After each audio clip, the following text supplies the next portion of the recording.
American Morning original series, Welcome to the Tea Party, beginning Wednesday only on CNN. So they don't consider themselves Republican or Democrat, and their ranks are growing. But who are the independent voters getting credit for electing everyone from President Obama to the new Republican senator from Massachusetts? Here's a quick look from our political director, I should say, Paul Steinhauser. Paul? One question often asked is just how many people are truly independent? In every CNN Opinion Research Corporation poll that we conduct, we always ask, politically, do you consider yourself a Republican, a Democrat, or an independent? In our most recent survey from a week ago, 42% of those we questioned described themselves as independent, 32% call themselves Democrats, and 26% say they're Republicans. Now, let's break that down. Of those 42% who say they're independents, 14% say they're independents who lean towards Democrats. Another 19% say they lean towards the GOP. That leaves 9% of the public who say they are independents with no partisan preference. Another important point, people, including independents, change their minds. In the past 12 months, the number of men who call themselves independents has gone up, but the number of independent women has remained the same. Possibly as a result of that, independents are now more conservative than they were last January. Why do we spend so much time talking about independents? That's simple. They matter. While they don't always swing elections, recently they have. Independents helped Barack Obama win the White House in 2008, but it was a very different story last November when they helped the Republicans capture 2 democratically held governor's seats in Virginia and New Jersey. And of course, they helped the GOP pull off a big upset in this month's Senate election in Massachusetts. Thank you very much for that, Paul Steinhauser. Now let's go beyond the poll numbers and talk about who these independents really are. Omar Ali is in Baltimore tonight. He is an assistant professor of African American history at Townsend University. Nicole Kurokawa is in Washington tonight. She's a registered independent and a senior policy analyst with the Independent Women's Forum in D.C. And Joe Gandelman joins us from San Diego. He is the editor-in-chief of the Moderate Voice blog. Thank you so much. So listen, I'm going to be politically correct here, and I'll start with the lady. Nicole, listen, so I'm reading about you, and it says that you advise young conservative coalition, though you deny that you are all that young or all that conservative. You look pretty young to me. You voted reluctantly for John McCain in '08, but you did not agree with his policies, but felt he'd be better on the economy than Barack Obama at the time, wasn't president then, and you're from Illinois, you didn't vote for him. So listen, if you do all these conservative things, then what makes you not a conservative? Is it just, are you just an independent entitled? I am fiscally conservative, but unfortunately the Republicans have strayed from that in the past several years, and I just feel entirely betrayed by them. So I think I can adhere to a fiscal conservative message and still not agree with the party as a whole. So you feel entirely betrayed by the Republican Party over the last couple of years, you said? Absolutely, and I think they're, socially, I don't agree with their platform at all. Okay, so Omar, that brings us to our next question then, because there are some who say, there are some people who don't believe that there are independent voters, and that independent voters are just the people who are not happy with the current party in power. Independents make up 40% at least, as the CNN polls say 42%, but steadily 40%. That's millions of Americans. It's not just individuals who are disgruntled with what's going on. It's a movement that's been out there and been gathering steam for upwards of 20 years. The question right now is really a question of the parties versus the people versus the parties. Americans feel disenchanted with party politics, and President Obama in his State of the Union address was basically addressing that. But he hasn't gone far enough in taking real issues that could actually open up the process, make it more democratic, so that we get through the partisan gridlock that we're dealing with right now. So there are real issues that independents have been dealing with, whether they should form a party, whether they should work with fusion, should they be inclusive, is it just angry white men, or are there different kinds of independent voices? What kinds of structural reforms are needed to open up our political process? Omar, I'm glad you said that, because I heard when we were researching this story, I heard someone, a white woman, say that. I mean, that's what she said. Well, it's basically angry white men, so you bring up a very good point there. Can you expound on that just a little bit? I would love to. Basically, the independents are across the political spectrum.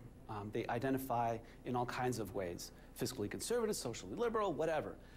But they're also of different categories, demographic groups. So young people tend to be much, much more independent than older people. But one of the interesting things is how independent actually the African American electorate really is. Right now, upwards of 30% of African Americans identify themselves as independent. That's something that's not talked about. And that's very important because how Barack Obama got elected was through an alliance of independent white voters and African Americans who are increasingly trying to remove themselves, get rid of that tether to the Democratic Party. And so there's an alliance that's coming together that's been building over many years. So independents make up a lot of people, and there are different kinds of people across America. I want to let Joe come in on this. Joe, you can respond to what any of your fellow independent voters had to say, or you can answer this question for me. I've heard that independent voters are just people who can't make up their minds. Oh, I totally disagree about that. I think independent voters, they may change their minds. There's a difference between not being able to make up your mind and changing your mind. In other words, independent voters are always, my experience, both myself and people that I know that are independent voters, they're constantly evaluating, they're constantly looking at the policies or evaluating the statements. I think that many independent voters are absolutely, totally turned off by the right-left talk radio political culture in this country right now. That's why when Obama went to speak before the House Republicans, it put him in a setting where he was able to answer in substance and actually have a really engage in responses that involve nuance. To political partisans, nuance is a dirty word. Well, to many independent voters, consensus is excuse me, I got that wrong. To political partisans, consensus is often a dirty word, but to political independence, consensus is extremely important, that people are working to try to find solutions to problems, not just simply win elections and score political points. Well, Joe, hold that thought, because I thought the same thing as I watched President Obama speak in front of House Republicans in Baltimore the other day at their retreat, and I said, why can't it always be this way? And I think a lot of younger people, a lot of people in my demographic and even younger wonder, why do you have to belong to a certain party? Why do you have to be a Democrat or a Republican? Why can't you just be you and vote on the issues? It's come down to the point now in this country where they're really not political parties anymore. It's the same as a sports team. It's like the Super Bowl. Oh, do you think it's antiquated, it's outdated, and something that we will eventually move beyond? I think political parties will be here, but I'm very, very troubled over the tone of discourse in this country. I mean, John Avalon of CNN has that great book, Wingnuts, coming out that pretty much documents it.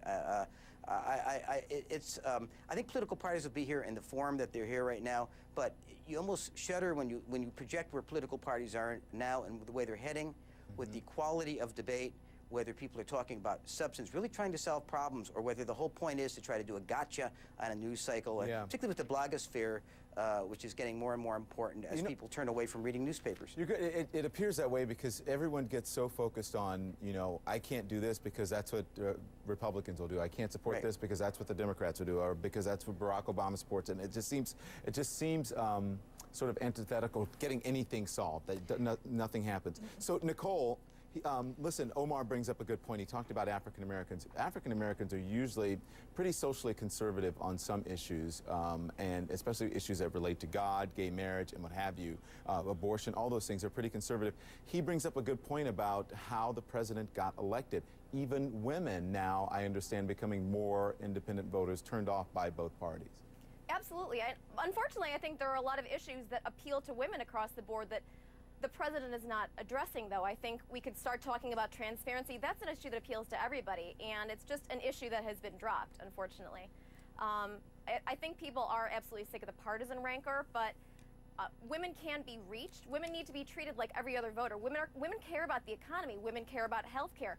Women don't just care about abortion. So I think, a concerted effort needs to be made by the White House to include us in all these negotiations. I wonder if there's a certain trait about something that, maybe the anger or being a minority of some sort, African American, Hispanic, or woman that makes people, attracted to becoming an independent rather than joining a certain party. Well, if I could get in here for just real a second. Quickly, I have to get to a break, but if you can make it real quick. In some ways, if people are angry and there's no vehicle for people to express that anger, we have a troubling situation. And President Obama could do some very concrete things right now to open up the process so that these two major parties don't have so much control, because people feel like they're stuck between one or the other.